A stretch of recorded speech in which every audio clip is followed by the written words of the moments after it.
thanks for your patience, and thanks for talking to us. Tell me a little bit about just the message that you have for the people of East Palestine.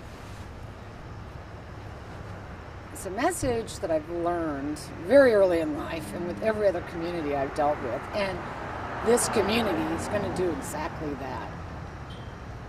Nobody knows what happened to them better than them.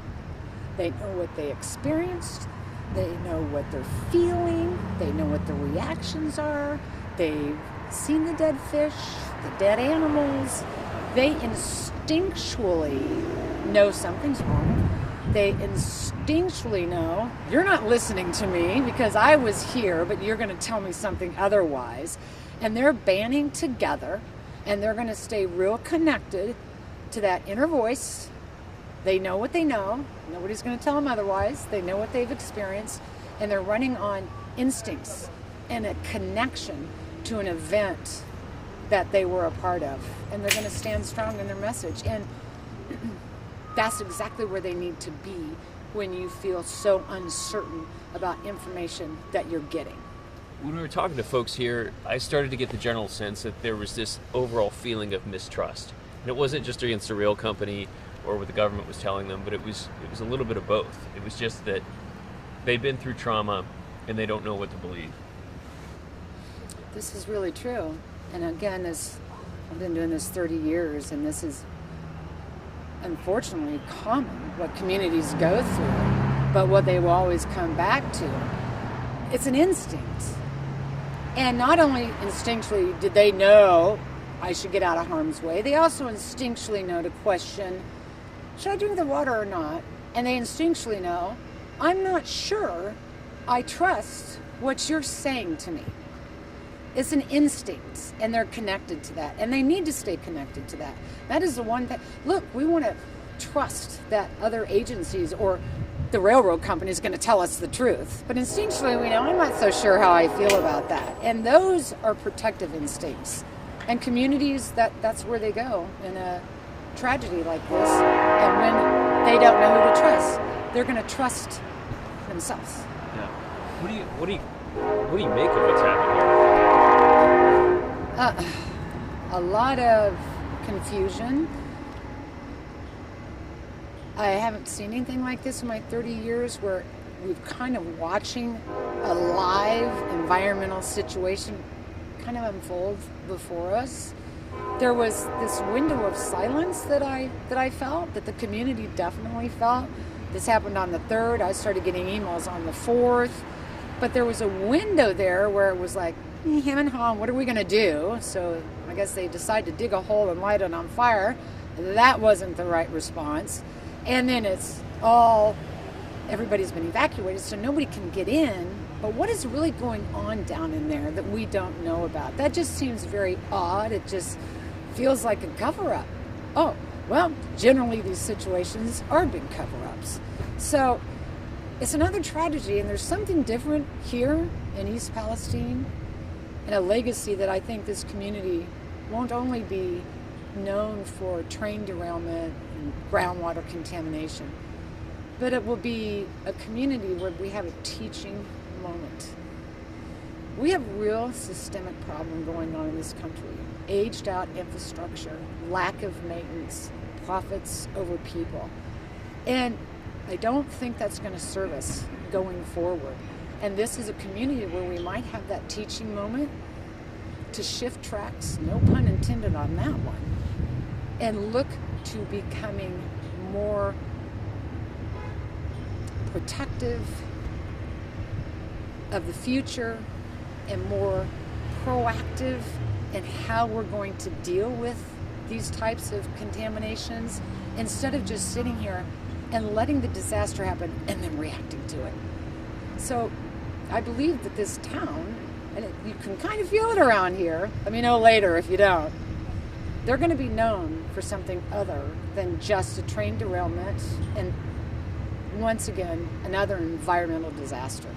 Rather a teaching moment, and how this has to stop and this has to change.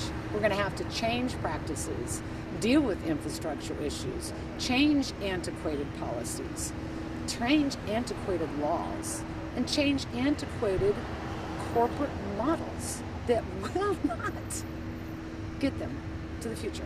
Well, the hardship, I think at least one of them might be that, like, we've seen this wax and wane.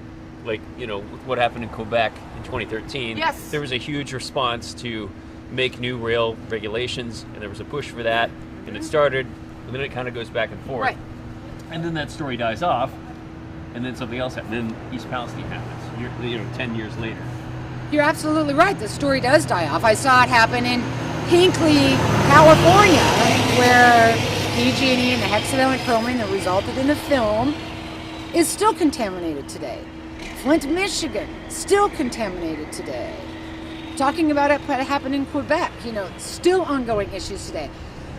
This town, I think, could be the representation of you've kicked the can to the end of the line. And we can't afford, and I think this community knows, to continue on the way we have. It's not working out so well. So I think it's very important we stop kicking the can down the line. We've done it for 30 years, 30 plus years, and I don't think you can kick it any further. So maybe it's going to stop here in East Palestine. Well, you mentioned teachable moments. Maybe one is that about expectation and reality. You know, the expectation is you live in a community that has rail, Right. and that you expect the industry to make sure it goes through properly. And now there are obviously questions about whether or not that was happening. Well, we were taught and set up to believe, and I think that we might have gotten comfortable, we might have gotten complacent, and I can say that because I know I certainly have. Maybe we just bought something that wasn't realistic, but here we are today, and we're now questioning that. And I've learned through these communities, and it's always when you don't want to be fully transparent with them, things flip. They can handle the truth. They can handle the disaster. What they're not going to handle anymore is misleading them or lying to them.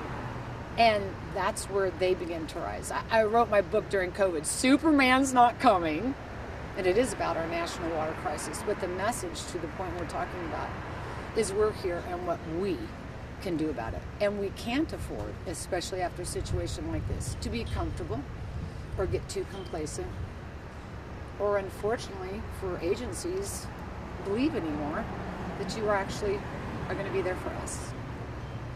We attended a packed meeting last night where all these people had questions about their health, their crops, their kids, their pets.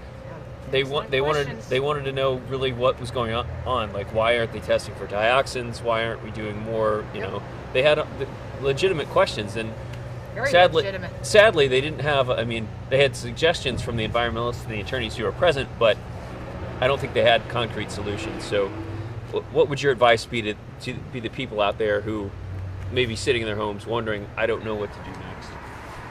Well, we will become our own critical thinkers. I'm so glad you asked these things. In my work, from the very beginning, which I see happen in every community, is always, well, if you're not a doctor, you're not a lawyer, you're not a scientist, you're not this, you're not that, therefore, what do you know? Well, that is ridiculous. And anybody at home, what can I do next? You know more than you think. You just got to trust yourself and get behind yourself. Become your own critical thinker. Ask questions. Get involved. Show up to a city council.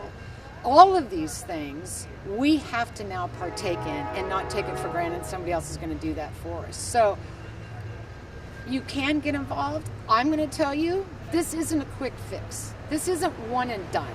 Back to be honest. I work best, a lot of these communities do. Give me the worst case scenario. I can handle it, but I can't plan and prepare for it. If you don't honestly tell me, I'm not sure. But moving forward, this isn't going away. We're going to have a decade-long groundwater contamination. You need to be vigilant about monitoring your wells. We have an unknown future regarding public health and what the outcome of these chemicals will be. Monitor your own health. Be vigilant. We have to be mindful that we're now going to have a soil vapor plume. What does that mean? Make it your job to know your water, your land, your community, your health, and that's what you have to stay focused on. And we'll let you know. This isn't over tomorrow. I think this story has just begun to be told. And we learned, and I've said it before and I'll say it to you today, 9/11. And everybody watched what was happening. And down the road going, oh my gosh, what about all those chemicals? Everything fell out. And when it was time, we were told it was safe. But look what we've learned now. So we have to start being more proactive and not reactive. And these communities need to hear the truth. Give it to them straight. Whether it hurts or not, they'll handle it. But what they're not going to handle is a continual lie.